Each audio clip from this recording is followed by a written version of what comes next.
All right, ladies and gentlemen, we're almost finished with our flipped classrooms for the year. We're going to take a look at the challenges of today and some of the global issues affecting the world today. Um, so you want to make sure you're looking at the second page of your Cornell note packet. You'll put the notes under challenges of today and then the global issues here. All right, so we ended our last video with 9/11, and with that, it really brings the world to where we are today. So kind of just going to give you a summary or overview of the four main areas of the world today. In China, China is still a communist government. However, it is opening up its market and it is developing a strong economy. Um, in 2005, its economy grew by 9.5%. It is the biggest economic rival of the United States. And accordingly, many people believe and many economists predict that China's gross domestic product will outpace the United States in only a couple of years. In Japan, technology and industry has made that a tremendous economic powerhouse after decades-long recession, and that country is showing signs of improvement there. North Korea is in the process of developing nuclear weapons. Their goal is they want to overtake South Korea and Japan, who are two key U.S. allies. And then ultimately, you want to get down to the idea of preemption. We talked about this with 9/11. But the idea of preemption is known as the Bush Doctrine, but it's after 9/11, it's the United States adopted a policy that we will attack you if we feel threatened, if we feel that we will be attacked. So it's kind of we attack you before you attack us. The example that President Bush used, he used that policy, implemented that policy in Iraq.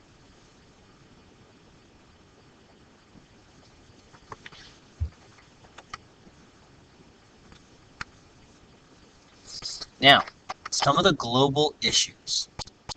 There are a few. So, in Africa, there are over 60 independent countries that exist today. Several are military dictatorships that threaten to destabilize the region. And when you have an unstable government and a weak economy, as we've seen with the rise of Hitler in Germany prior to World War II, it's the perfect breeding ground for a military dictatorship.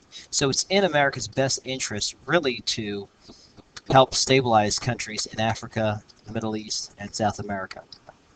That takes us to the next point. The Middle East, there's a great amount of unrest in this region. You're always hearing news reports of different revolutions or different religious groups breaking free.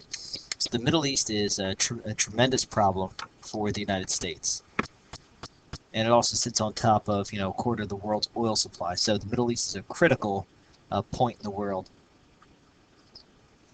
There are territorial disputes in the Middle East between Israel and Palestine.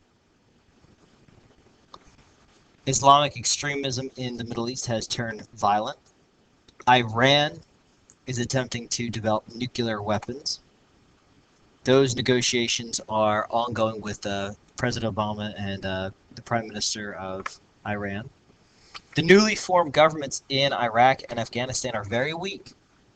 They haven't really been proven, and they could topple at any time. And if those governments flounder, that could be very problematic for the United States in that region. And finally, something you don't hear a lot of, but the idea of something called loose nukes.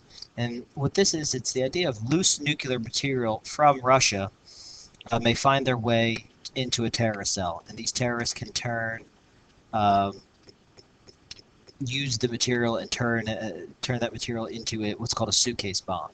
During the Cold War, we were very threatened with bombings from Russia. We would have warning, however. Maybe 15 minutes, maybe 10 minutes to duck and cover.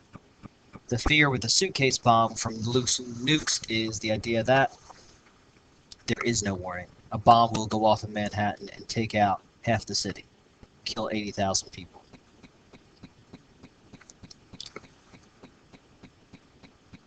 All right. Other threats to security, like we said, include nuclear weapons unsecured from the Soviet Union, nuclear proliferation, other countries attempting to develop nuclear weapons, weapons of mass destruction. Instead of trying to develop nuclear weapons, other countries like Afghanistan, Iraq, and Iran are trying to develop other weapons of mass destruction, such as anthrax or other things that could be used to destroy as many Americans as possible. Terrorist and regional terrorist groups. These are people that are bound to grab people's attentions and use whatever means necessary to inflict pain and terror on the world. And there's really no way to end that violence. It's very hard to do, which is why kind of developing the economy in these countries is so good, because terrorist groups really take hold in poorer countries where people are desperate for means to grow.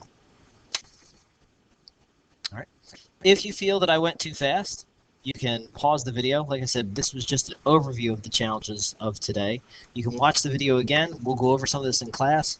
The final video will be on the global issues of the 21st century.